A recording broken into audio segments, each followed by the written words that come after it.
Бүх зүйл Бурханаас эхлэлтэй. Америкийн нэгдсэн улсын Вашингтон ДС хот дахь Энэрл Христийн Монгол чуулган зорилгоор удирдуулсан амьдрал номыг албан ёсны эрхтэйгээр монгол хэлэнд хөрвүүлэн та бүхэнд хүргэж байна.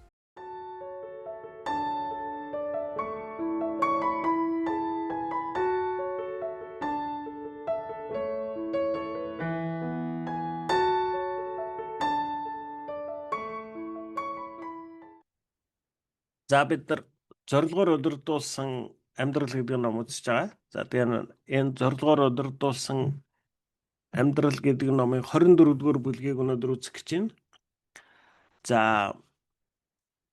ер нь одоо бид нар энэ хүний амьдралын одоо 3 дахь зорилго руу орсон явж байгаа тийм ээ. Өөрөөр хэлбэл 3 дахь зорилго буюу бид нар энэ ертөнцид амьдрахтаа чухам юуг хийж үйлдэж амьдрах ёстой вэ гэдэг дээр суралцж байгаа.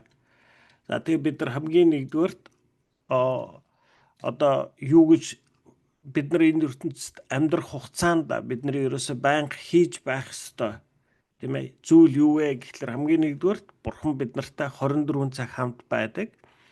Бид нар тэр бурхантай тэр надтай 24 цаг хамт байгаа бурхантай би бас хамт байж амьдрах нь миний одоо амьдралдаа хамгийн ихний хийх ёстой зүйл гэж үзсэн. 20 дугаарх нь за бидний амьдралд өгөгдсөн хүн нэг бүрийг тэр дундаа итгэгч хүн нэг бүрийг бурхан бодож байгаад бидний амьдралд авчирч тавьсан. Тэгэхээр тэр бидний амьдралд өгөгдсөн хүн нэг бүрт харилцаа нэг бүрийг байж болох хамгийн сайн хэмжээнд авчрах амьдрах нь бидний амьдралдаа 2 дахь хийх ёстой зүйл. Өөрөөр хэлбэл тэр харилцаагаар дамжуулан бид нар өөрчлөгддөг, шинжлэгддэг, бас бүтээн босгогддог, бас хэлбэршигддэг гэж ойлгосон тийм ээ. Бидний амьдралын одоо 3 дахь байнга хийх ёстой зүйл бол бид нар Христтэй адил болж өөрчлөгдөх нь бидний амьдралын одоо 3 дахь хийх ёстой зүйлээ гэж ойлгож байгаа. За өөрөөр хэлбэл яагаад бид нар Христтэй адил болж өөрчлөгдөх гээд байгаа юм бэ гэвэл бидний одоо нүглээс болоод буюу бидний одоо нүгэл буюу бидний бурханаас холдсноос болоод биднэрт өгөгдсөн бидний анханасаа бүтээсэн тэр бурханы бидэнд байгаа дүр төрх бол бүдгэрсэн, эвдэрсэн ийм дүр төрх байгаа. Тэгэхээр бид нар одоо энэ ертөнцид өгөгдсөн энэ амьдрах хугацаанд бид нар өөрсдийн нүгэлт мөн төрхийг өөрчилж Христтэй адил болж өөрчлөгдөхийн төлөө чармаан ажиллаж өөрийн дүр төрхийг өөрчлөх нь бидний амьдралын одоо 3 дахь хийх ёстой зүйлээ гэж суралцж байгаа тийм ээ. За тэг өнөөдөр 24-р өдөр за үнний дагуу өөрчлөгдөх нь Матай 4:4 хүн зөвхөн талхаар бус харин бурханы амнаас гарах үг бүрээр тижээгдэх ёстой гэсэн. Үйлс 20:32 бурханы инэрлийн үг нь та нарыг түүний хүслээр бүтээн босгож та нарт хэрэгтэй бүхнийг хангах болно гэсэн. Үнэн биднийг өөрчилдөг. Сүнслэг өсөлт гэдэг нь чухамдаа бол худал хурамгийг үннээр солих үйл явц юм. Есүс үннээр тэднийг ариусгаж таны үг үнэн мөнгө хэмээн Иохан 17:17-д өгүүлсэн. Ариусгахын тулд илчлэлт буюу үгийг авсан байх хэрэгтэй. Бурханы ариун сүнс нь биднийг түүний хүүтэй адил болгон өөрчлөхдөө Бурханы үгийг хэрэгэлдэг. Бид Есүстэй адил болохын тулд амьдралаа түүний үгээр дүүргэх ёстой. Библиэд 2 дугаар Тимот номын 3:17-д үгээр дамжин бид хамтдаа цуглуулгдсан бөгөөд Бурханы бидэнд өгсөн даалгаварт бэлтгэгдэн хэлбэршүүлэгдсэн хэмээн бичигдсэн. Бурханы үг бусад альва үгсээс огт өөр, учир нь амьд юм. Есүс Иохан 6:63 миний та нарт хэлсэн үгс бол сүнс ба ам билээ хэмээсэн. Бурхан ярьж эхлэхэд юмс өөрчлөгддөг. Таны эргэн тойронд байгаа бүх зүйлс бүхий л бүтээлүүд Бурхан хэлсэн учраас л оршин тогтнож байгаа. Түүний үгээр бүгд бүтээгдсэн тул Бурханы үг байгаагүйсэн бол таач байхгүй байх байсан. Энэ тухай Яаков номын 1:18-д Бурхан үнний үгээр бидэнд амьдрал өгөхөөр шийдсэн. Тэгснээр бид түүний бүтээлүүдээс хамгийн чухал нь болсон хэмээн Яаков онцлсан юм. Библи бол ямар нэг онол сургаалын номтой харьцуулахааргүй агуу билээ. Бурхны үг бол амьдралыг үүсгэн бүү болгодог, итгэл үнэмшлийг төрүүлдэг, өөрчлөлтийг авчирдаг, муу сүнсийг айлгадаг, гайхамшигыг бүтээгч, шарахыг ангаагч, сайн зан чанар зөв хандлагыг бий болгодог, нөхцөл байдлыг өөрчилдөг. Аз жаргалыг дамжуулж гай зовлон бэрхшээлээс гэтлгэж, уруу татлагыг нурааж, итгэл найдварыг төрүүлдэг, хүч чадлыг гаргадаг, оюун ухаан санааг цэвэрлэж, юмс үзэгдлийг захирагч хийгээд бидний ирээдүйн мөнхийн баталгаа болдог. За энэ бол тэр Библиэлд бичигдсэн Бурхны үгийг хэлсэн ишлэл болгоныг одоо татаж хэлж байна. Бид Бурхны үггүйгээр амьдрах боломжгүй юм аа. Бурхны үгийг зүгээр байдгал зүйл мэтээр хизээч бүх хүлээж аваарай.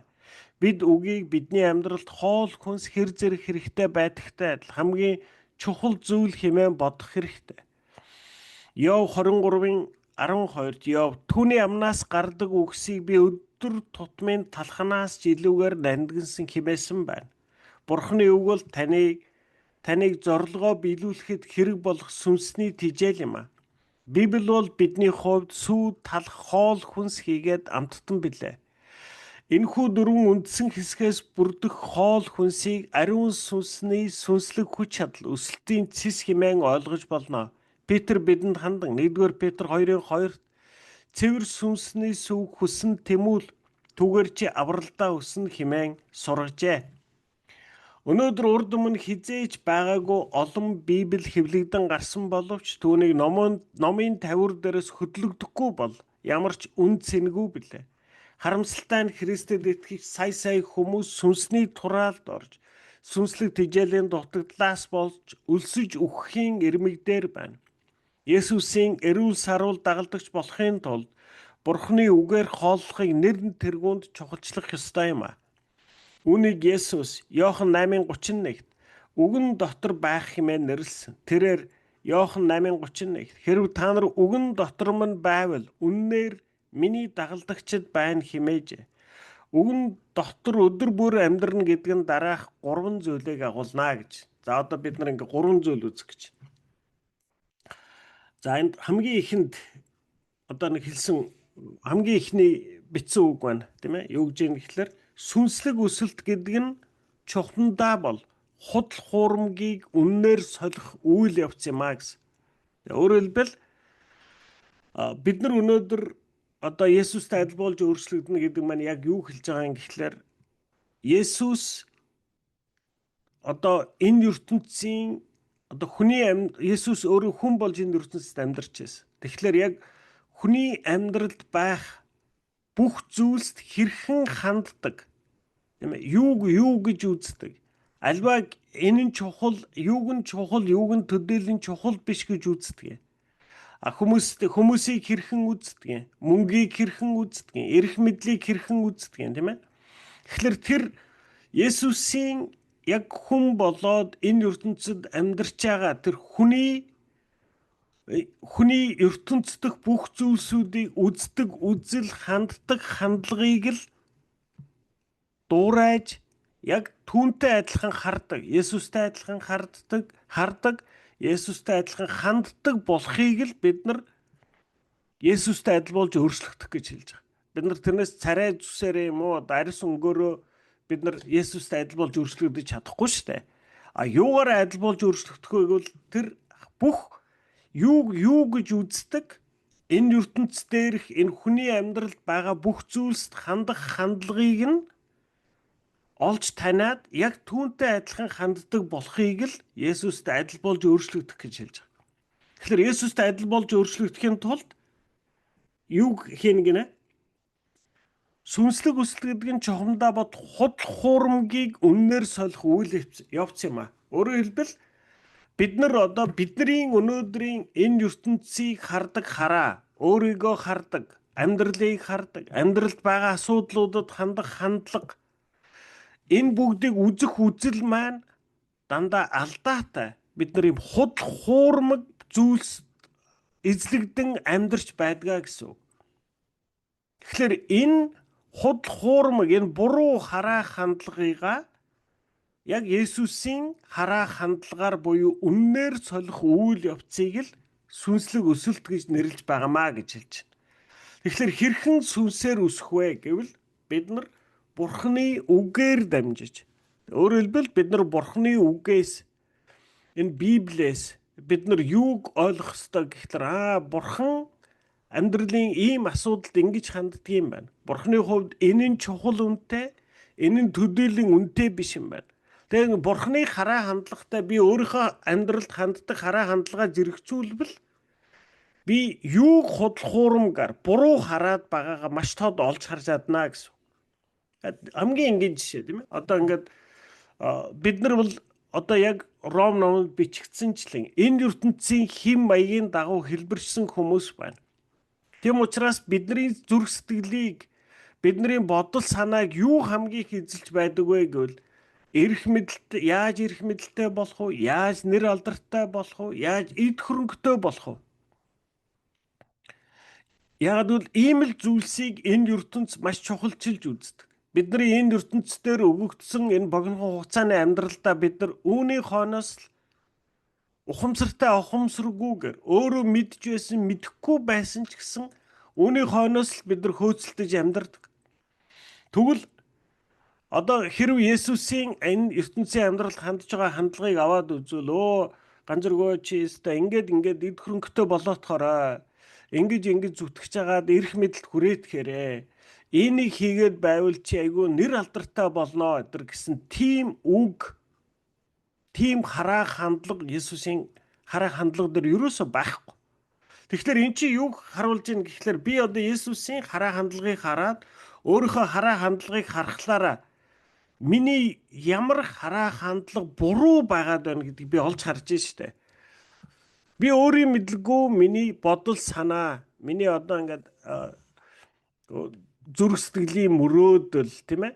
Одоо миний амьдралд юу чухал юм бэ гэж үздэг, хайдаг зүйлсүүдийн ихэнх хувийг нь тийм ээ. Тэр яаж би нэг жоохон ингээд нэг амжилттай болчих вэ энэ ертөнцийн гэсэн ийм л хараа хандлага л одоо миний ихэнх хараа одоо энэ ертөнцийн байгаа альваад хандах хамгийн чухал зүйлсүүдийг дүүргдэг. Энэ дуу их сул байна гэх юм. Тийм байна уу? Та нарт ямар байна? Шагаад их дуу их сул сонсогдоод байгаа юм гинэ.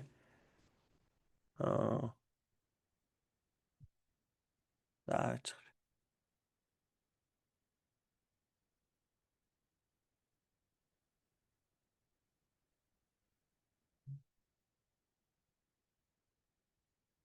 Дуу зүгээр байна гинэ. Шагаад чи компьютерыг хангалаад үзэх юм болоо. За. Тэгэхээр өөрөөр хэлбэл би Бурхны үгээр өөрөөр хэлбэл би одоо ингээд энэ шин гэрээг унших юм бол бид нар Есүсийн одоо түүхийг уншиж байгаа. Тэгээ бид нар зөвхөн үйл явдлын хөөх төдийгүй тэр одоо Есүсийн амьдралаас Есүсийг бид нар юу болж харах ёстой гэхэлэр Есүс яг мөнгөнд хэрхэн ханддаг, хүмүүст хэрхэн ханддаг, өөрийг нь муу хэлж шүмжилж байгаа хүмүүст хэрхэн ханддаг. Тийм ээ? Есүс нэр алдар олох гэж, эрх мэдэлд хүрэх гэж, тийм ээ? Бусдад сайн хүн болж харагдах гэж, эсвэл бусдад таалагдах гэж тэр зүгээр тэр хүмүүсийн сонсмоор үгсийг нь хэлж тэдэнд таалагдах ааш зан гаргаж амьдарч байж үгүй юу? Тийм ээ? Тэгээд бид нар өөрсдийгөө харахад миний юу болохгүй байна. Тийм ээ? Гэдэг маань надад тод харагдана гэсэн. Тэрий чи одоо Библиэлд тэр нөгөө нэг одоо нүглээ намжлаа. Буюу одоо тэр хараа хандлага өөрчил гэж хэлээд байгаа маань ерөөсөө үнийг л хэлээд байгаа. Тэгэхээр өөрөөр хэлбэл бид нар одоо Бурхны үгээс яг Бурхан энэ ертөнцийн юунд хэрхэн ханддаг тэр хараа хандлагуудын олж таньж мэдээд тэгээд өөрийнхөө миний өнөөдрийн хараа хандлагатай зэрэгцүүлж хараад тэгээд би тэр Бурхны хараа хандлагын дагуу өөрийнхөө хараа хандлагыг л өөрчлөх ёстой гэсэн үг. Тийм ээ? За тэгээд үгэн дотор амьдрна гэдэг нь дараах 3 зүйлийг агуулна гэсэн. Хамгийн нэгдүгээрт би үгийг амьдралынхаа удирдлага болгохыг хүлээн зөвшөөрөх ёстой. Би Библийг зүг чигийг минь заах луужин, ухаалаг шийдвэр гаргахад туслах зөвлөгч болон бүхнийг үнэлэх, ялгаж салгахын тулд хэрэглэх харьцуулалт зэрэг миний амьдралын удирдах стандарт журам болгох ёстой. Өөрөөр хэлбэл бидний амьдралын бүх шийдвэр Библийн дагуу байх ёстой гэсэн үг. За сая яг миний хэлдэг тийм ээ. За одоо ингээд амьдралын асуудал болгонд би хэрхэн хандах вэ? Тийм ээ. Юу гэж үзэх вэ гэдэг энэ стандарт, энэ хараа хандлагын одоо яг анханасаа би яг юунд хэрхэн хандах ёстой юм бэ гэдгийг би Бурхны үгээс Библи уншиж ижил тэр хараа хандлагаа зөв болгож гаргаж ирэх ёстой гэсэн. Би энэ зүйлд ингэж хандах ёстой юм байна. За одоо ингээд бид нар Библиэлд одоо нэг байдаг хамгийн энгийн жишээ авъя л та. Одоо ингээд нэг хүн ирээд Есүсээс асууж байгаа тийм ээ. Одоо ингээд Есүсээ миний ах トゥ миний эсрэг одоо ингээд буруу зүйл хийвэл би хэд дахин уучлах ёстой вэ? Тэгээ би 7 дахин уучлах ёстой юу? Одоо ингээд 7 уучлчаад 7 уучлсан одоо 8 дахь болчиход байгаа юм шиг байгаа байхгүй тэр хүн. Тэгсэн чи Есүс чи 7 дахин 70 удаа уучлал гэж хэлж байгаа. Тийм ээ? Таны амьдралд таныг гомдоож байгаа. Тийм ээ? Таныг хохироож байгаа. Таныг ашиглаж байгаа. Таны зүрх сэтгэл дээр чинь гисгэж байгаа. Таны итгэлийг хугалж байгаа. Таныг зөв болон буруу шалтгаанаар муу хэлээд, гүтгээд ингэж байгаа хүмүүс таны амьдралд байгаа юу? Тийм ээ? Бараг хүн болгоны амьдралд ийм тохиолдлууд байгаа, тийм ээ? За яг зарим нь яг үнэн байж болно. Зарим нь зүгээр надад тгий санагдсан байж болно. Би зүгээр ингээ харчаад энэ Жавзмаа намайг өстой ингээ муу хэлээд, Жавзмаа өстой намайг ингээ гүтгээд, энэ Жавзмаа айгүй муухай гэж би бодож иж болно шүү дээ. Яг үнэнгээсээ Жавзмаа тэгээд байгаагүй би бас яг тэр нь бас тодорхой биш. Зүгээр бидний санаанд бол тийм бодол санаа бол зөндөө байгаа. Тэгэхээр энэ бол яг л хүний амьдрал тохиолддог нэг зүйл байна шүү дээ, тийм ээ? Таныг хүн гүтгэж болно, хүн таныг хинч биш гэж үзэж болно, хүн таны итгэлийг хугалж болно, хүн таныг ашиглаж болно, тийм ээ? За ингээд энэ бол одоо энэ ертөнцид гардаг хүний одоо хамгийн дэлгэрмэл зүйлсийн нэг. Ер нь иймэрхүү байдалд орж үзээгүй. Одоо ингээд бус хүнтэй харилцааны зөрчилд орсон, хүн таныг гүтгэж ер нь гүтгүүлж үзээгүй, доромжлуулж үзээгүй, доошоо хийлгүүлж үзээгүй, итгэлээ хуглуулж үзээгүй, тийм ээ? Бусдад ашиглуулж үзээгүй хүн гэж бол ер нь баг энэ ертөнцийн байхгүй. Та хүн болол амьдарч байгаа бол энэ ертөнц бол ер нь гэм нүглийн ертөнц. Тэгэхээр энэ бол ер нь бол заавал тохиолдно. За тэгэнгүүт одоо ийм тохиолдолд та бид нар яадаг вэ? За тийм ээ? За хүн болвол хүнээс гарах хамгийн анхны реакц юу байдаг вэ гэвэл хүн намайг гүтгэсэн байх юм бол тэрэнд одоо ингээ би айгүйх дургуутсах өөрийгөө өмгөөлөх сэтгэл та бидний дотор төрж эхэлдэг. За тэгээд төрж эхлэх төдийгүй тэр чинь ингээд тэр таныг гүтгэж байгаа, тэр таныг доромжилж байгаа, тэр доошоо хийж байгаа хандлага таныг өвдөгдөг. Тийм ээ? Тэрэнд ер нь одоо ингээд хүн таныг гүтгээд айгүй муухайгаар хилээд явж хахад хамаагүй би ерөөс хүний үг намайг яадагчгүй, би хүний үгийг тоохгүй гэж хүмүүс зөндөө ярьдаг. Яг үнэндээ яадагчгүй, тоодогчгүй, өвддөгчгүй, хохирдогчгүй хүн гэж ерөөсөө байхгүй. Хамгийн салхигүй үг байлаа ч гэсэн таныг өвдөгдөг. Эн чинь хүний л мөн төрөх байхгүй. Тийм ээ?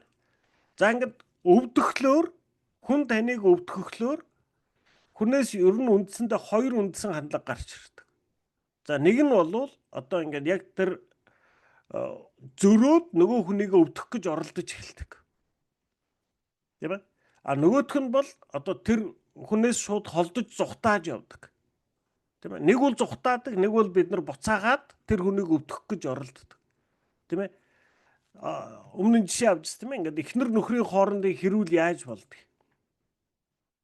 эхнэрийн чинь юм уу, нөхрийн чинь нэг үг, хараа, хандлага ямар нэг байдлаар таныг өвдөгдөг. Тэгэнгүүт та хариуд нь яах вэ? Буцаагаад тэр үнийг өвдөх. Тийм ээ? За тэгээд эмэгтэй хүмүүс бол одоо янз бүрийн байдал гаргана. Одоо ингээ нөхөр чинь ингээ муухай ажиллавал дууга хураана, дуурхаа болно, тийм ээ? Ингээд одоо ингээд шууд ингээд өөрийгөө тойрол ханд босгоод тэр хүнээс өөрийгөө холдуулах, тийм ээ? Ийм байдал гаргана. Эсвэл зарим нь өөдөөс нь хэрэлдэн, тийм ээ? Ингээл хүн хүний занд төрөх, хүн хүний өссөн орчин, хүн хүний мэддэг тэр хараа хандлагаар дамжаад хүн таныг өвдөх юм бол та тэрний хариуд янз бүрээр реакц гаргадаг. За энэ бол өнөөдрийн одоо та бидний амьдрал. За тэгтэл Есүс энэ нөхцөлд юу гэж хэлсэн бэлээ? 7 дахин 70 удаа уучлал гэсэн. Тийм ээ. Тэгээд яагаад одоо ингэж уучлал гэж хэлээд байгаа юм? Тийм ээ. Одоо Есүс ингэж 7 дахин 70 удаа уучлал гэж байна шүү дээ. Тэгээ яагаад гэхэлэр Есүс тэр өөрийгөө цовдлж байгаа хүмүүсийг хараад хэлж байгаа шүү дээ. Энэ юу хийж байгаа мэдхгүй энэ хүмүүсийг уучлаарай. Тэгэхээр бид нар энэ ертөнцийн амьдралд хүн таныг хохирооход, хүн таныг гомдооход, хүн таныг муу хэлэхэд, хүн таныг ашиглахад, хүн таны зүрх сэтгэл дээгүүр шавхаатай гутлаараа гисгээд гарахад бид нар дандаа одоо бидний хараа хандлага юу гэхээр намайг доромжлоод тахлаа, намайг доошоо хийгээд тэглээ, намайг хинч биш юм шиг үзээд тэглээ гэж бид нар дандаа өөрөөсөө эхэлдэг. А Есүс нөгөө талаас нь яаж вэ? Нөгөө хүнийг хараад энэ хүн чи юу хийж байгааг мэдэхгүй байгаа. Тийм ээ. Яг үнэндээ таны амьдралд ингээд за одоо ингээд би шагаагаад ястаа дургу би шагааг л хорлноо. Ястаа яаж хийж байгаа хорлноо, ингээд хорлноо өдр гэдэл тийм ээ. Ингэж хайж явж байгаад л бүр ингээд л те ингээд амар кино менодор гарчдаг шиг төлөвлөж байгаад л зам дээр нүх унгаагаал унангууд нь баярлал хөхрөөл те тойрол бүжиглэл алга ташаад тийм юм баг байдаггүй. Хүн таныг гомдоож, таныг хөл дээр гисгээж, таныг одоо хохироож байхдаа ихэнхдээ баг өөрсдөө ч тэрийг мэдэхгүй хийдэг. Бид нар ч гэсэн яг адилхан. Бид нар өөрсдөө ч мэдэхгүй өчнөө олон хүнийг гомдоодог. Тийм ээ? Олон хүнийг өвдөгдөг. Олон хүнд бид нар ингээд айгүй мэдрэмжгүй тэ эвгүй байдалд оруулах үс зан ааш үгнүүдийг хилээд л явдаг. Тийм ээ? Яг үнэндээ ингээд хүнийг ингээд зааст би энэ нэг өнөөдөр гараад нэг 4-5 хүнийг үхтэл нь хохироогоод үхтэл нь гомдоогоод ястаа нэрээ нэг сайхан тамалчаад гоё орж ирнэ. Өнөөдөр ястаа гоё явнаа гэж гардаг хүн гэж баг байхгүй шүү дээ. Мэдрэлийн өвчтөл биш бол. Яг Есүсийн хэлж байгаа шиг тэрийг хийгээд байгаа нь болвол яг үнэндээ тэр хүмүүс юу хийж байгаагаа мэддэггүй. Тэгээд тийм учраас Есүс биднэрт хэлж байна. Хүн чинийг чамайг гомдооно, хүн чамайг хохирооно, хүн чамайг доромжлно. Хүн чамайг ашиглана. Хүн чиний итгэлийг хугална. Хүн чиний сэтгэл дээгүүр шавхаатай гутлаараа гарна. Тэр хүнд чи туслаад дэмжээ сэтгэл гаргах тусам тэр хүн улам даварна. Улам чамайг ашиглана. Тэ эцэст нь чамайг муу хэлээд чамаас холдно. Тийм ээ? Тэгсэн ч гэсэн чи тэр хүмүүсийг 7 дахин 70 удаа уучлаарай. Тийм ээ? Яагаад гэвэл нэгдүгээр тэр хүний үднээс харвал тэр хүн болвол юу хийж байгаагаа өөрөө мэдэхгүй. Тэгэж чамайг хохироо игээд хохироогоод доромжлъя гэдээ доромжлоод яваад байгаа ч юм биш. Ерөөсөө талархдаггүй, талархах тийм мэдрэмж байхгүй байж болно шүү дээ. Тэр хүн амьдралдаа. Тийм ээ? Нөгөө талаас тэр хүнийг уучлах нь танд сайн юм аа. Тийм ээ? Бид нар энийг эдгэрлийн баяр хөөр хичээлдэр зөндөө үзсэн, тийм ээ? Таны сэтгэлд агуулгадж байгаа тэр гомдол, хорсол энэ бүгд чинь нөгөө хүний чи хохироодгүй маа. Таныг л хохироодог. Таныг өвчтөө болгодог. Таны зүрх сэтгэл таны амьдралыг чинь баяр баясгалан байхгүй болгодог. Тийм учраас уучил гэж хэлж байгаа. Тэгэхээр одоо ингээд та харж байна уу? Өөрөөр хэлбэл амьдралд гардаг нэг нөхцөл байдалд энэ ертөнцийн хэм маягаар хэлбэршигдсэн. Энэ нүгэлт мөн төрөхтэй миний хараа хандлага бол ямар байна? Есүсийн хараа хандлага ямар байна? Тэгэхээр бид нар энэ юу хийх гээд байгаа юм гэхэлэр Есүст энд ингэж ханддаг. Тэгэхээр үүний дагуу би үлдэж сурах гээд байгаа маань бид нар Есүст адил болж өөрчлөгдөх гэж байгаа үйл явц юм аа. Тийм ээ?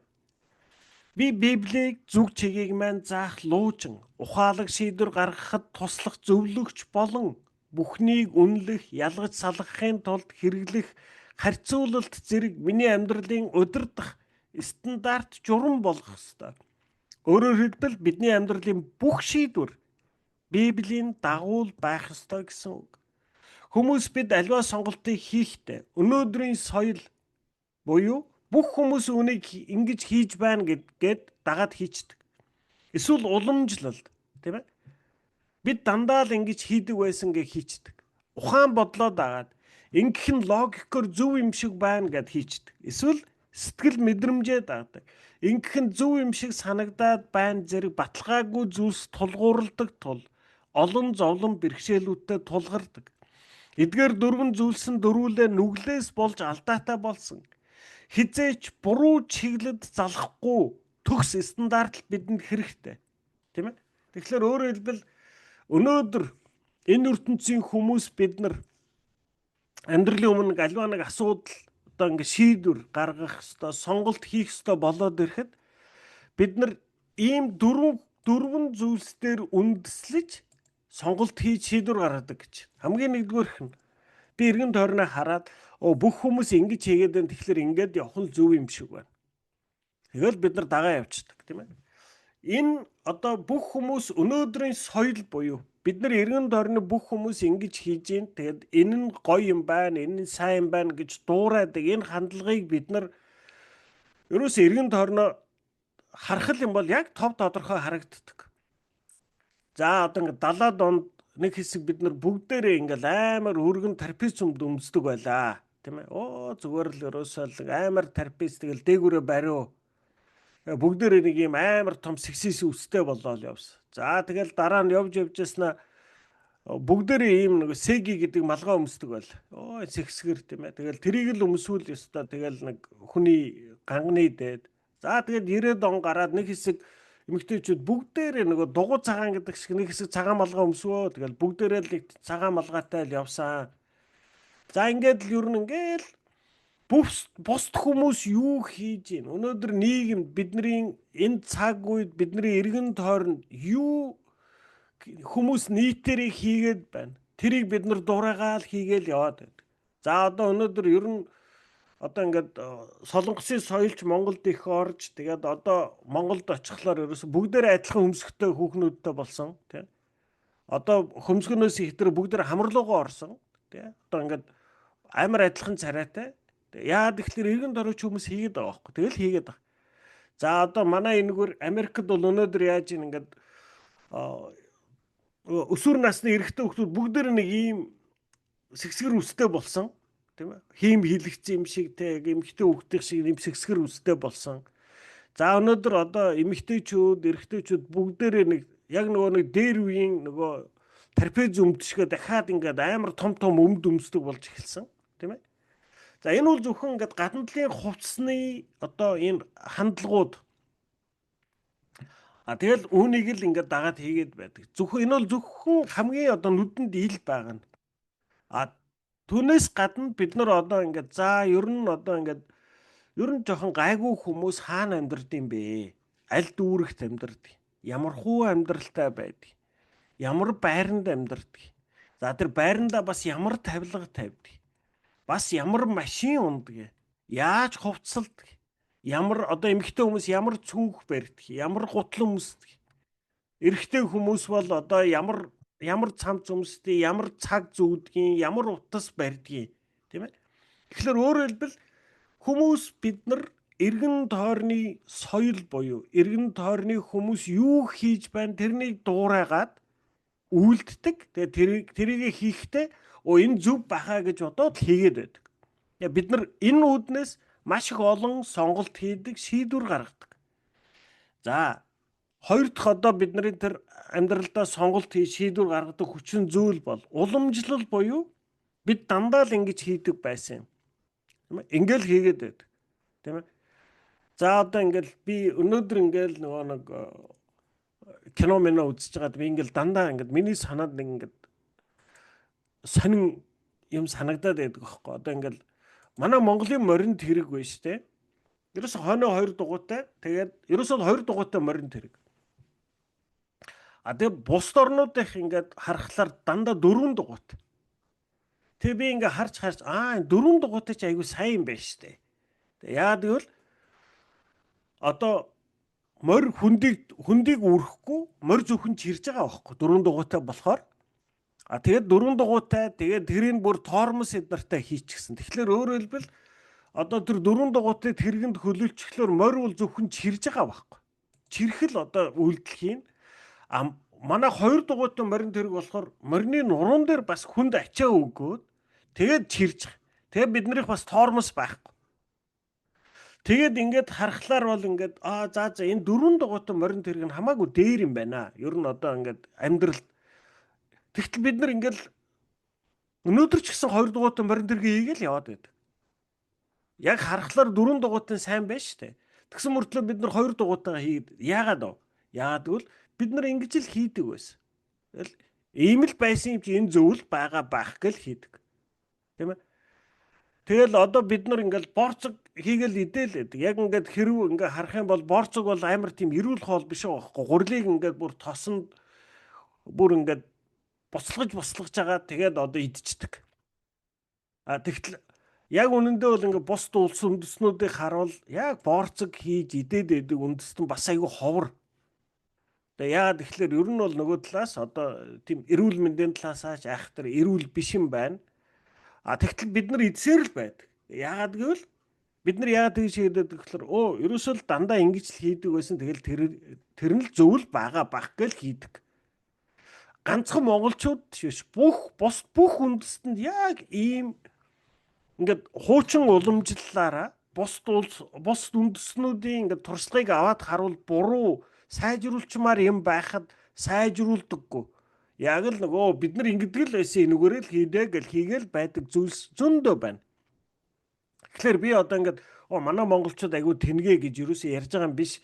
Зүгээр л жишээ авж байгаа нь ерөөсө бид нар ингээд нөгөө нэг энэ уламжлал дагахлаараа дагаж маш их сонголт хийдгээ. Тэгээд тэр уламжлал дагаад хийж байгаа сонголт шийдвэрүүд маань дандаа зөв байдаггүй гэдгийг л яриад байгаа юм. 3 дахь бидний одоо нэг сонголт шийдвэр гаргадаг 3 дахь хүчин зүйл бол бид нар өөрсдийнхөө ухаанд найддаг. Тийм ээ. Тэгээ өөрөөр хэлбэл бид нар одоо ингээд нэг асуудал тулгархлаар харж яснаа ер нь ингэсэн дээр юм байна. Ер нь ингээд бодоод байхад ингээд л ерөөсөө ингүүлэл зөв юм байна гэж би ингээд өөрийнхөө ухаанд найдаж эхэлдэг. За тэгтэл одоо өнөөдөр шинжлэх ухаан ер нь ингээд одоо юуг батлаад байна гэвэл та бидний сэтгэн бодох үйл явц бол маш их алдаатай байдаг. Тийм ээ. Өөрөөр хэлбэл одоо ингээд бид нар ингээд альва юмыг уншихдаа сонсохдоо яг миний өмнө нь бодож исэн надаа нэг энэ ийм байхаа гэж боддог зүйлсүүдийг баталсан зүйлсүүдийг л би сонсох дуртай байдаг. Тийм ээ. Одоо ингээд энэ дэлгэцэн дээр 36 хүн байна л та. Тэгээд яагаад та нар ер нь ингээд энэ номыг сонсоод яагаад ингээд одоо ингээд байнга орж ирээд байгаа вэ гэвэл та нарын одоо бидний энэ номон дээр судлаад байгаа зүйлс бол та нарын өмнө нь хизээ нэг энэ цагт бодож ирсэн ер нь иймэрхүү байхаа гэж боддог зүйлсүүдийг ямар нэг хэмжээгээр баталж хэлээд байгаа учраас л та нар орж ир сонсоод байгаа. Яагаад зарим хүмүүс сонсч ирсэн огт сонсохгүй бүр орж ирэх дургүй болчиход байдаг вэ гэхлээр энэ номноос уншиж судалж байгаа зүйлс одоо миний заагаад байгаа зүйлс тэр хүний ерөөсөө тэгж боддоггүй тэр хүнд ерөөсөө тэгж бодогддоггүй зүйлсүүдийг би яриад байгаа байхгүй. Тэгэхээр тэр өмнө нь тэр хүний толгойд огт бодогддоггүй, сонирхлын татдаггүй зүйлийг яриад байхлаар тэр хүмүүсийн хувьд энэ шал дэмий юм бэлээ гэд ингээ холдож явдаг. Сонсоод байгаа хүмүүс бол ямар нэг хэмжээгээр яг иймэрхүү төрлийн зүйлүүдийг сонирхдог, боддог учраас түүнийгээ баталсан зүйлсүүдийг л сонсох дуртай учраас л орж ирээд байгаа. Тэгэхээр бидний нөгөө нэг логикоор бид нар ингээ боддог, логикоор яг үннийг харж чаддаг гэдэргэж боддог бодлууд бол дандаа буруу. Бид нар ихэнхдээ маш их алдаатай сэтгэдэг. Бидний тэр бодол санаа тэр одоо аливаа зүйлс баримтанд үнэнд хандж байгаа хандлага бол ерөөсөө жинхэнэ үнэнтэй ерөөсөө баг ямар ч холбоо хэлхээ байдаг. Тэгээ өнөөдөр та нар ялангуяа одоо энэ интернетийн орчинд энэ сошиал орчинд бол маш их тодор харна. Яг таньдаг хажуудлын чинь хоёр хүн хоорондоо нэг нь Украины тал, нэг нь Оросын тал болсон. Хоёулаас амар муудалцаал давхаал хэрэлдээл байна. Тийм ээ. Тэгээд хоёулынгийн та танина, хоёулантай айгүй ойрхон. Тэгсэн мөртлөө ямар нэг байдлаар нэг хэсэг нь Оросыг дэмждэг болсон, нэг хэсэг нь Украиныг дэмждэг болсон байж байгаа. Тэгээд хоёулынгийнх нь яриаг сонсголоор хоёулаа амар том логик гаргаж ирээд л ингээд эн чинь буруу, тэр чинь зөв гэдэл ингээд бүр амар том онол ярина. Яг үнэндээ биш үү? Жинхэнэ шалтгаан нь юу гэж? Тэр хүмүүс ямар нэг байдлаар одоо Оросыг дэмжиж байгаа хүмүүс бол ямар нэг би өөрийгөө тэр Оросуудтай ямар нэг байдлаар төстэй холбогдсон мэдрэмж авсан учраас би Оросыг дэмждэг. Би эсвэл Украиныг дэмжиж байгаа хүн бол би ямар нэг байдлаар би өөрийгөө Украинуудтай нэг төстэй гэж мэдэрсэн мэдрэмж байгаа учраас л одоо Украиныг дэмждэг. Ерөөсө бидний энэ логикоор ухаанаараа зөв шийдвэр гаргаад бодоод байгаа гэдгийн ард тал дандаа ийм алдаатай хандлагууд байдаг. Дөрөвдөх одоо бидний шийдвэр гаргадаг нэг хүчин зүйл бол мэдрэмжээ дагдаг. Тийм ээ. Та одоо ингээл нэг ямар нэг юм сонголт хийх болохоор ингэсэн л дээр юм байна да гэдэг мэдрэмж танд орж ирдэг. Тийм ээ. Бид нар энийг одоо ингээд зөндөө өмнөх номуудын судал дээр бид нар зөндөө ярьжсэн. Тийм ээ. Өөрөөр хэлбэл таны одоо ингээд оюун санааны 3-7% нь л яг ухамсартай оюун одоо бодол сэтгэлгээх чинь байдаг юм аа.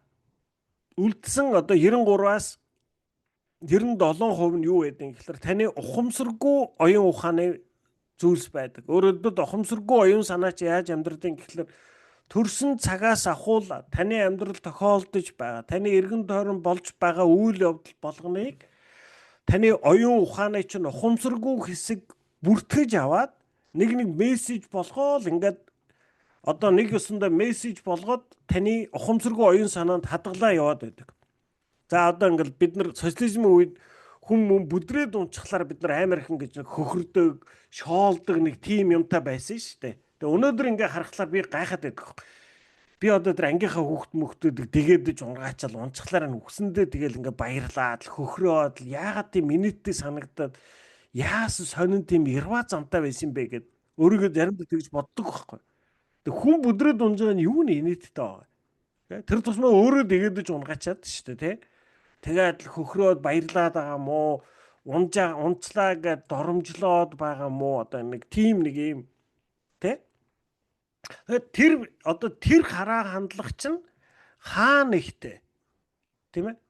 Миний ухаан санаа нэг тийм үйл явдал болоход энэ бол инээдтэй юм аа. Тэр хүн нь одоо ингээ бүдрээд унжаа хүн тийм арчаагүй харагддаг юм уу? Ямар нэг байдлаар миний бахыг хангаад байгаа мó нэг тийм хорон хандлагч байгаа мó тийм ээ. Тэгээ нэг ийм зүйлсүүд ингээд мессеж болоод хадгалагдаад явдаг. Та амьдралдаа нэг бүтлгүүдэд орхиход таны сэтгэл за ер нь одоо ингээд энэ жавцмаа чи нэг ч орлооч тийм ээ. Эсвэл одоо ганцорогч жоохон бүтлгүү би жоохон бүтлгүү хүн шүү гэдэг мессеж таны сэтгэлд үлдчихдэг. Ямар нэг харилцаанаас та одоо амьдралдаа хайр сэтгэлийн харилцаатай байгаад хэн нэгэнд хаягдах юм уу тийм ээ. Хэн нэгэн хүн таныг одоо энэ хүн таныг орхиод явчихвал би тэр хүнд гологдсон тэр хүн намайг хинч биш гэж үзсэн эдэр гэсэн нэг иймэрхүү мессежүүд болоо л таны сэтгэлд хадгалагдаад яваад байдаг. Тэгээд аливаа сонголт хийх болохоор одоо миний сэтгэлд баахан мессежүүд байж байгаа. Тэр ухамсаргүй оюун санаанд. Тэгээд тэр олон мессеж чинь одоо ингээд миний аливаад хандах хандлагыг бүрдүүлчихдэг. Ямар хандлага вэ гэхээр ингүүл айгу муухай юм байлээ. Ингүүл айгу гоё юм байлээ. Ингэсэн дээр юм байна лээ. Ингэчвэл эвгүй байдалд ордгийн байна лээ. Эдгээр гэсэн нэг ийм ингээд нэг ийм бахан ийм одоо нэг мэдрэмж миний сэтгэл дотор ингээд нэг цогц мэдрэмжүүд байдаг. Таны дотор ч гэсэн бас тань цогц мэдрэмж байдаг. Тэгэл нэг сонголт хийх гээд ингээд шийдвэр гаргах гал зогсохлоор ингэсэн дээр бах уу яагаад тэгдэг штэ айгу муухай. Тэгээд ингэчүүл одоо хүмүүс чамайг муу хэлнэ, тийм ээ? Эдгээр гээд иймэрхүү маягтайгаар ингээ хүн сонголт шийдвэр гаргадаг. Та нар одоо тийм судалгаа сонсч л байсан ба. Эрэгтэй хүн одоо ингээд нөгөө нэг одоо ингээд залуу байхдаа одоо ингээд дурлах гэж байгаа одоо нэг эмэгтэй дурлаад юм уу те. Тэгээд одоо ингээд тэр хүнтэй суух уу үгүй юу гэдэг одоо шийдвэр гаргахад нөлөөлдөг нэг хүчин зүйл нь энэ гэж байгаа байхгүй. Би энэ хүүхнийг эхнэрээ болгоод авбал одоо би найзуудынхаа өмнө юм уу манай ах トゥ усэр намайг юу гэж хэлэх бол гэдэг энэ бодлоор би одоо ингээд сонголт шийдвэр гаргадаг гэж байгаа байхгүй. Ийм мэдрэмжээр тийм ээ. Тэгээ би одоо энэ ихнэрээ дагуулад авчихлаар манай найз энэ ганцэргийн авцаа авгааг ээж аваасаа гэж хэлэх юм биш байгаа гэдэг тиймэрхүү мэдрэмж авах юм бол би тэр хүнтэй суух сонголт шийдвэр гаргадаггүй гэж байгаа байхгүй. Харснаа хөөх ганцэргийн аваа харснаа өстө нэр бүр ганцэрэг өстө алаа цаач өстө нэр бүр баллаад өгсөн байлаа штэ гэдэг тийм тэгж хилэндэ гэдэг мэдрэмж надад төрж явах юм бол би сунаагаа дарчдаг гэж байгаа. Тэгэхээр өөрөөр хэлбэл яаж юм? Бид нар иймэрхүү мэдрэмжэн дээр үндэслэж шийдвэрээ гаргадаг. Одоо ямар дөрвөн хүчин зүйл гинэ? Өнөөдрийн соёл, өнгөрснөөс ирсэн уламжлал, өөрсдийн ухаан бодол, өөрсдийн сэтгэл мэдрэмжэндээ тулгуурлаж бид нар сонголт хийж шийдвэр гаргадаг. Дөрвөлээ алдаатай. Ихэнхдээ бид нар дандаа яг энэ дөрвөн зүйл дээр үндэслэж сонголт шийдвэр гаргахад ихэвчлэн энэ маань алдаатай буруу шийдвэрүүд, буруу хандлагууд байдаг. Тэрний баталгааг бид нар одоо өнгөрсөн амьдралаас зөндөө үзлээ штэ. Одоо 20 настай байхдаа ингээл одоо л юм ойлголоо, одоо л зөв би яг зөв шийдвэр гаргаж ах шиг байна.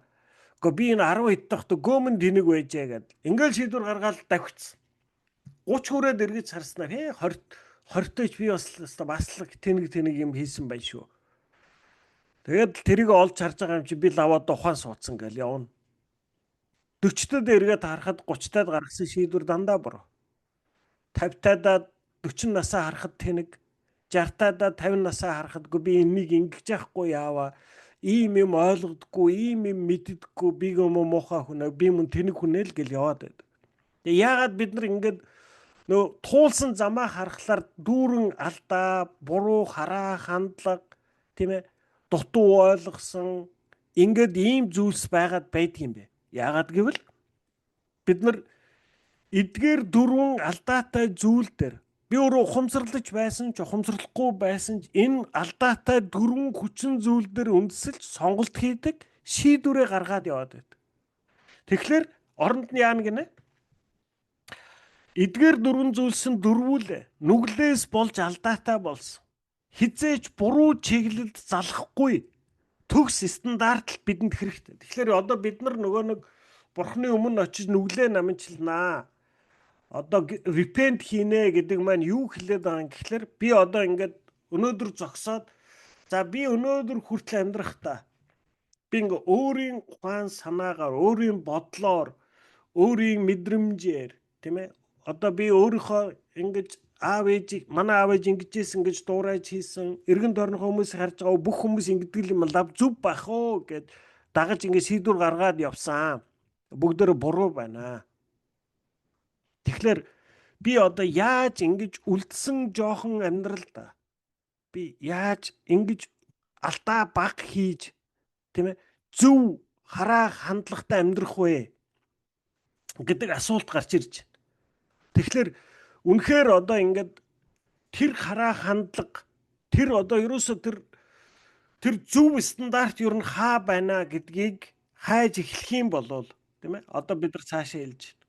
Хизээж буруу чиглэл залахгүй төгс стандарт бидэнд хэрэгтэй. Зөвхөн бурхны үг л тийм байж чадна. Соломон сургаалт төгс 35-д бурхны үг бүр алдаагүй гэсэн. Пол 2 дугаар Тимот номын 3:16-д бичвэрт байгаа бүхэн бурхны үг эдгээр нь хүмүүсийг залруулж яаж амьдрахыг нь зааж туслан сургадаг хэмээн тайлбарласан байна. Билли Грэхэм бурханд үйлчилж эхлээд удаагүй байхдаа Библийн үнэн зөв эсэхэд түүнд захирагдахуд эргэлзэн тэнгэлцсэн үеийг туулж тийм ээ тэрээр нэгэн сартаа шөнө өвдөг дээрээ сөгдөн нулимс туслуулан байж бурханд хандан хэдийгээр Библийн зарим хэсгүүдийг төдийлөн ойлгох бодилж байлаач гэсэн тэр цаг мөчөөс эхлэн зөвхөн Библийг л амьдралынхаа болон үйлчлэлийнхаа гол удирдлага болгон итгэн хэмээн амласан юм а. Тэр өдрөөс эхлэн Библийн амьдрал юр бусын хүч үр нөлөөгөөр эвээгдсэн бил. Тийм ээ. Тэгэхээр өөрөөр хэлбэл яаж вэ? За бид нар одоо юуг суралцж байна юм бэ? За бид нар бол ингээд нүгэлтэй энэ ертөнцийн хэм маягаар хэлбэршигдсэн гэдэг маань юу хэлж яах вэ гэхээр энэ ертөнц та биднийг ухамсарч гүйцэд суугаагүй байхад энэ зүйл сайн, ингүүл гоё, ингүүл л одоо амьдралын дээд шүү өдр гэсэн нэг ийм баахан энэ ертөнцийн хэм маяг үзэл бодол хараа хандлагыг биднэрт гүнзгий суулгачихсан. Тэм учраас бид нар яг энэ ертөнцийн хэм маяг бол ерөөсөө амжилтыг л дээдэлдэг. Мөнгө, эрх мэдэл, нэр алдарт мөрөгдөг. Тийм ээ.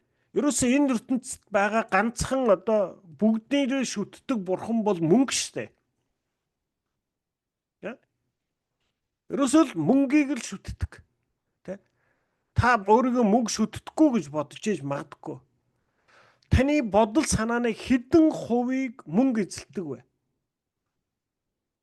Тийм ээ?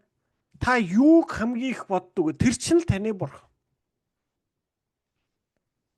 Та хэрвээ одоо мөнгийг л дандаа бодоод байдаг бол ингэж жагаад гой мөнгөтэй болно, тэгж жагаад тийм юм аавна, ингээд гой байшинтай болно, ийм гой машинтай болно, ингэж гой хувцлна, тэгээд дараа нь ингээд амар гой баян болчоод тэднэрт гайхуулаад алхандаа эдэр гэсэн нэг иймэрхүү нууцхан хүслүүд таны сэтгэл дотор агуулгадаад яваад байдаг бол таны бурхан яг үнэндээ Есүс биш, таны бурхан бол мөнгө л байна. Энэ бол энэ ертөнцийн хэм маяг гэдэг бол ерөөсөө энийг л хэлээд байгаа. Тэгээ бид нар яг ийм байдлаар хэлбэршигдсэн.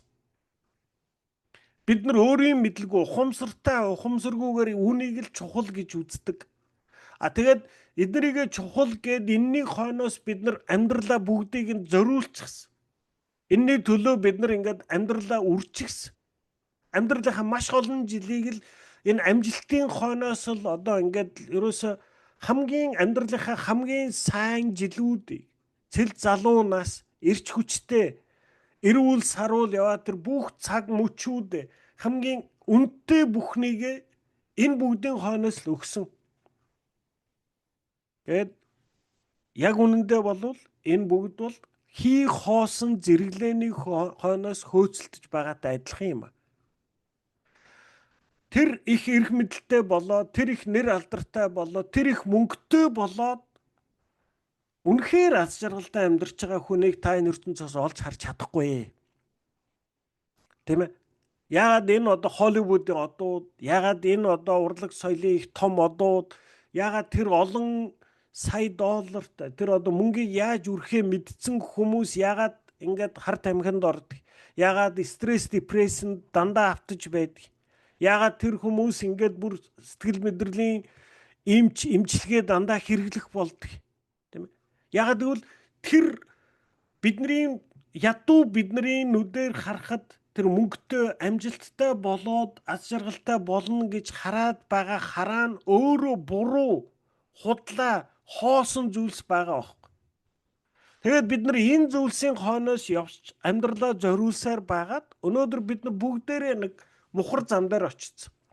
Бид нар бүгдээрээ нэг газар гацсан. Тэгээд бид нар бүгдээрээ нэг стресс, депрессэнд орсон хүмүүс. Тэгээд өнөөдөр бид нар одоо ингээд зогсоод асууж штэ. За ингээд миний амьдралдаа гаргасан шийдвэр, сонгосон сонголт, харсан хараа энэ хандлагууд ихэнх нь ингээд буруу алдаатай байлаа. Тийм ээ? Ингээд дандаа буруу алдаатай явж иржээ. Бид нар би одоо тийм ээ. Тэгээд би одоо үлдсэн амьдралд ингэж амьдрмааргүй байна. Би одоо яг үлдсэн амьдралд би яг зөв яаж би одоо ингээд үлдсэн амьдралаа хоосон худлаа зүйлсд үржихгүй шиг амьдрах вэ гэдэг хариултыг нь одоо энэ дээр хариулж байна. Бурхны үгийг л дагаж амьдр. Яагаад гэвэл Бурхан энэ ертөнцийг бүтээсэн. Бурхан энэ ертөнцид яг үнэндээ юу чухал вэ гэдгийг хэлж байгаа Бурхны үг л хамгийн зөв байна. Тэр миний логик биш, миний сэтгэл биш. Бидний эргэн тойрны хүмүүсийн хийж байгаа зүйлс биш. Бидний амьдарч ирсэн тэр уламжлал биш. Тэр миний сонголт шийдвэр гаргадаг тэр хүчин зүйлүүд биш. Бурхны үгийг л дагаж амьдрах нь хамгийн зөв юм. Та Бурхны үгийг дагаад амьдрах юм бол та тэр хувь хүний хувьд байж болох хамгийн сайн хувилбар дээр очино. Тийм ээ? Би одоо уртлын хичээлүүдээр зөндөө ярьж байгаа. Би одоо ингээд ганцрог гэдэг хүн байхад үнэхээр одоо 100% ганцрог гэдэг хүн байх боломж байна. 10% байхч боломж байна. Хэрвээ би одоо ингээд амьдралдаа гутарсан, стрессдсэн, депрессдсэн ийм хүн байх юм бол би тэр ганцрог гэдэг хувь хүний байж болох хэмжээнийхээ 5-10% л байгаа. Бас энэ ганцрог гэдэг хүний амьдрч болох амьдрах үеийн 5-10%-аар л амьдрч байгаа. Та нар одоо ингээд амьдрчээд эргэж хараад энэ амьдрал яасан хурдан өнгөрчихвөө. Эргээд харах дурсамж байхгүй. Эргээд хараад баярлах тэр нэг би ямар сайхан ингээд амьдралаар амьдрваа гэж бидний ихэнх маань хэлж чадахгүй. Би үнэхээр бэлхэн дүүрэн амьдралаар амьдрсан шүү. Би үнэхээр жаргаж амьдрсан шүү. Би үнэхээр инээмсэглэж амьдрсан шүү гэж бидний хинэн хэлж чадахгүй.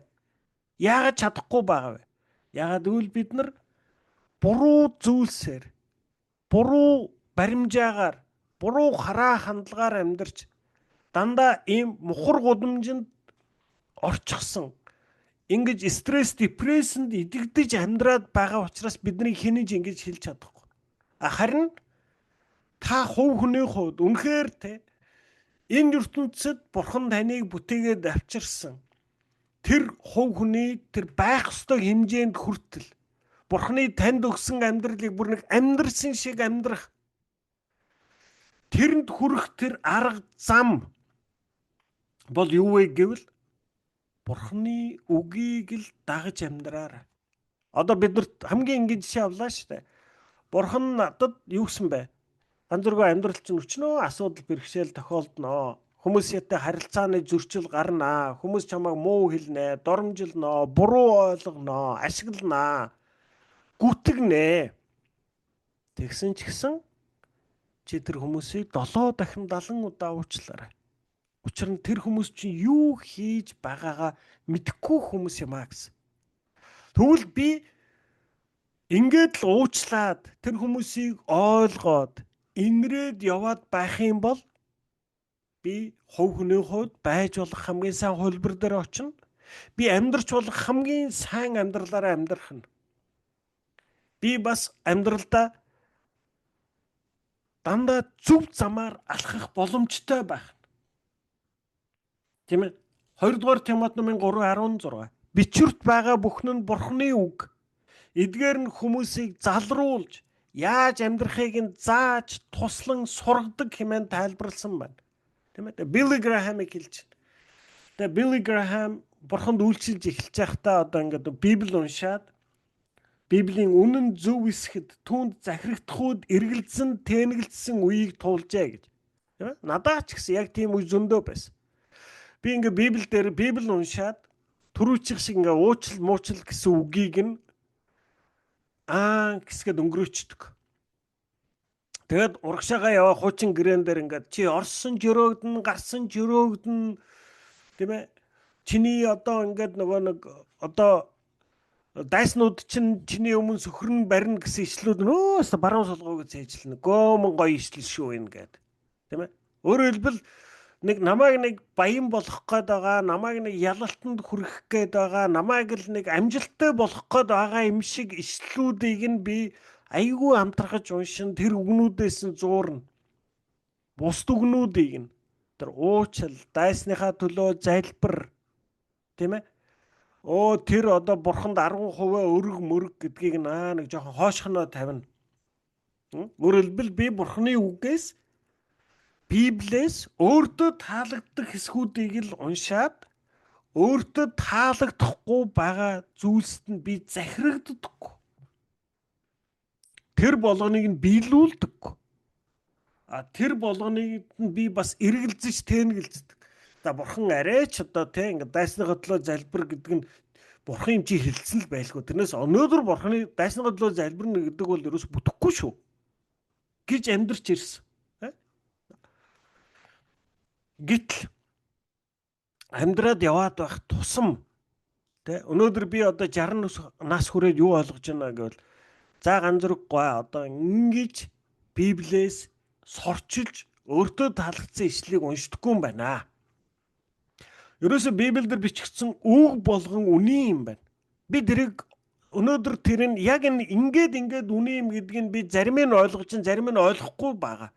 Гэхдээ миний өөрийн бодол санаа, миний шийдвэр, надад төрж байгаа мэдрэмжийн дагуу сонголт шийдвэр гаргах юм бол дандаа буруу шүү. Миний өнгөрсөн амьдрал энийг баталж байгаа.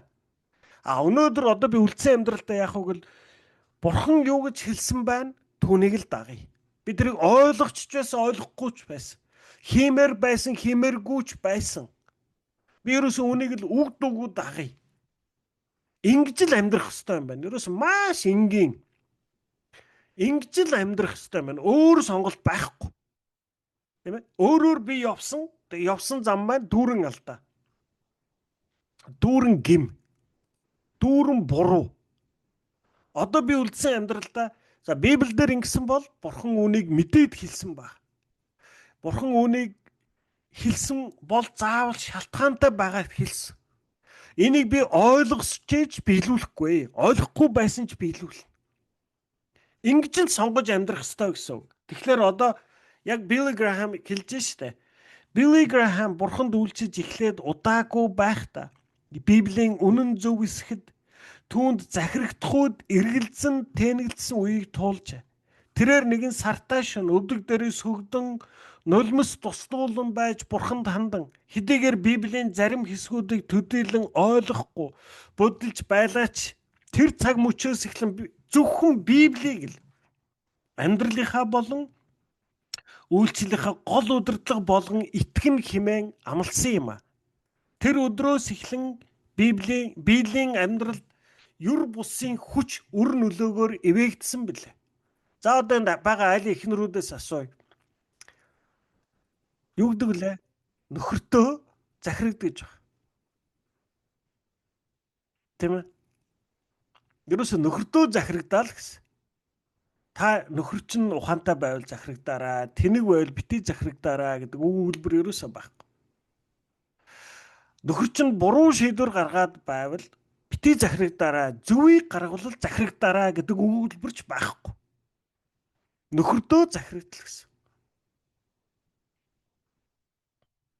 Тийм ээ?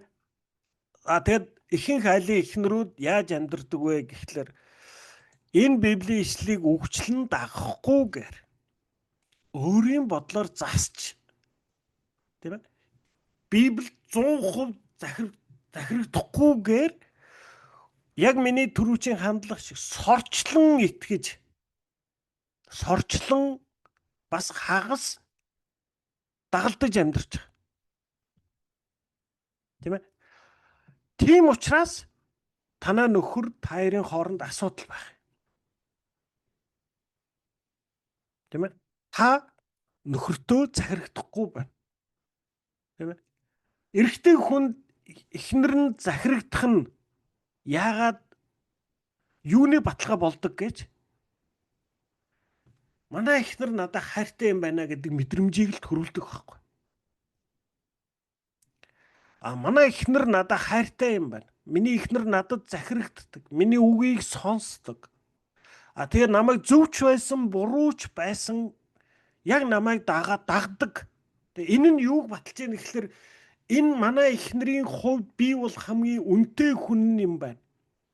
Тийм ээ? Манай эхнэр намайг айгүй ухаантай гэж үздэг. Манай эхнэрийн хувьд бол би хизээч өөр хинээрч солигдошгүй тийм үнэтэй хүн юм байна гэдэг мэдрэмж эрэгтэй хүнд өгдөг. За ийм мэдрэмж авсан эрэгтэй хүн тэр эхнэрээс хизээч холдож явдаг. Харин ч тэр эхнэрт өнөөдөр тийм ээ би юу хийж эхнэрээ баярлуулах вэ гэдэг ийм л сэтгэл төрдөг. За үүнийг бурхан мэдж байгаа байхгүй. Тийм учраас тэр захирагд гэдэг нь тэр амьдралд гарах шийдвэрийн тухай биш. Тэр захирагдж байгаа үйлдэл чинь таны нөхөртөө хэр зэрэг хайртай хүндэлдэг гэдгийн чинь л илэрхийлэл болдог. Тэгэхээр бурхан тэр ингээд чи одоо жоохон тэнэг нөхөртөө суучаад дагаж энийхээ үгэнд ороод яваад ахлаар тэгээ манай амьдралыг бахан бүтлгүүдээсээ гэж арай хилээгүй байлгүй дээ. Ухаантай нөхрийн тухай ярьсан байхаа гэж бодоод өнөөдөр ихэнх эхнэрүүдийн хийдэг зүйл юу вэ? Нөхөртөө арцалтаа л байна. Маргааталтай тийм манай энэ гомн тэнэг шүүлгэн ингээ банагтаад байдаг байхгүй, ингээд юм мэддэггүй байхгүй юу гэд ингээд нөхөртөөгөө үргэлж арцалтаад байдаг учраас танай гэр бүл дотор баяр баясгалан инээмсэглэл байхгүй болсон. Эрэгтэй хүн манай эхнэр намайг ер нь голдог гэдэг л мэдрэмж авчвал эрэгтэй хүнээс эхнэр рүү хайр очдог. Тэр нэг бурхан мэдж байгаа учраас тэр эмэгтэй хүн тушаал өгж шít. Чи эр нөхөр чинь чиний толгой. Чи эр нөхөртөө үг дөөгүй захирагд. Ерөөсөө та нарыг боол болгох гээд бурхан тийм тушаал өгöd байгаа юм биш. Бурхан хамгийн зөв эрүүл гэр бүлийг бий болгох яг хамгийн анхны үндсэн нөхцөлийг л та нарт хэлж өгöd байгаа юм. Тийм ээ? Тэгэхээр энэ нэг Библиэлд байгаа үгсүүдийг дагнаа. Тийм ээ? Гэдэг бол үнийг л хэлээд байгаа.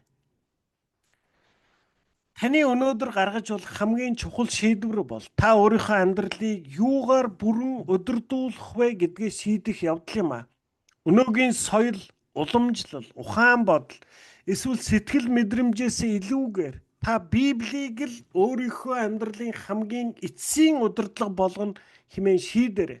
Шийдвэр гаргах бүрдээ Библи энэ тухайд юу гэж хэлсэн бэ гэж хэмээн эхэлж асууна гэж хатуу шийдээрэй. Бурхан таныг ямар нэг зүйлийг хийгээрэй гэсэн л бол тухайн зүйлсийн утга учирыг ойлгохгүй байсан ч хиймээргүй байсан ч гэсэн Бурханы үгэнд итгэж түүний хэлснийг л хийн хэмээн шийдээрэй. Энэ тул та Полын Үйлс 24:14 хуультай болон иш үзүүлэгчдийн бичсэн зүйлстэй тохирч буй бүхэнд би итгэдэг хэмээн хэлснийг өөрийн итгэлийн баталгаажуулалт болгон хүлээн аваарай гэж. За тэгээ өнөөдөр энд хүрээд зогсъё.